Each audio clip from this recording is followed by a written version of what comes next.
लातूर जिल्ह्यातील वारकऱ्यांच्या कुंभमेळ्यात कृषी प्रदर्शनाचंही आयोजन करण्यात आलेलं आहे। शेतीसाठी पूरक असणारे अवजार याच ठिकाणी प्रदर्शनासाठी लावण्यात आलेले आहेत। यामध्ये आकर्षणाचे अनेक केंद्र आहेत। त्यापैकी एक जे या ठिकाणी ट्रॅक्टर आहे त्याची चर्चा होताना पाहायला मिळते। हे स्वयंचलित पद्धतीने जे आहे ते ट्रॅक्टर या ठिकाणी ठेवण्यात आलेलं आहे आणि हे राऊंड मारताना पाहायला मिळत आहे। लातूर जिल्ह्यात या ठिकाणी महाकुंभाचं आयोजन करण्यात आलेलं आहे आणि त्या ठिकाणी ज्या कृषी प्रदर्शनाचं आयोजन करण्यात आलेलं आहे त्या कृषी प्रदर्शनाच्या बाहेर या पद्धतीनं ट्रॅक्टर स्वयंचलित पद्धतीनं फिरत असल्याचं अनेक जण पाहत आहेत आणि अशा पद्धतीचं हे सगळं चित्र या ठिकाणी जे आहे ते पाहायला मिळत आहे। कशा पद्धतीनं हे स्वयंचलित पद्धतीने फिरतंय सांगा।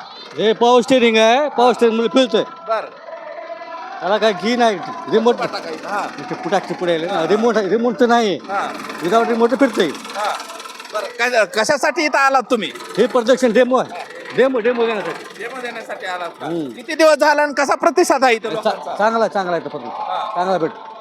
तर अशा पद्धतीने या ठिकाणी जे आहेत अनेक कंपन्या ज्या आहेत ते आपला प्रचार करण्यासाठी देखील पोहोचल्याचं पाहायला मिळतंय। इथं ज्ञानोबाराय तुकोबारायाचं भव्य राज्यस्तरीय कृषी प्रदर्शनाचं आयोजन करण्यात आलेलं आहे। या ठिकाणी आपण पुन्हा पाहू शकता, या ठिकाणी जे आहे ते स्वयंचलित पद्धतीनं ट्रॅक्टर फिरत असल्याचं पाहायला मिळतंय। लातूरमध्ये या कुंभमेळ्यामध्ये कृषी प्रदर्शन भरवण्यात आलेलं आहे आणि यामध्ये कृषीसाठी जे अवजार आणि साहित्य लागणार आहेत याची देखील जाहिरात आणि प्रसिद्धी करण्यासाठी अनेक जण पोहोचल्याचं पाहायला मिळतंय।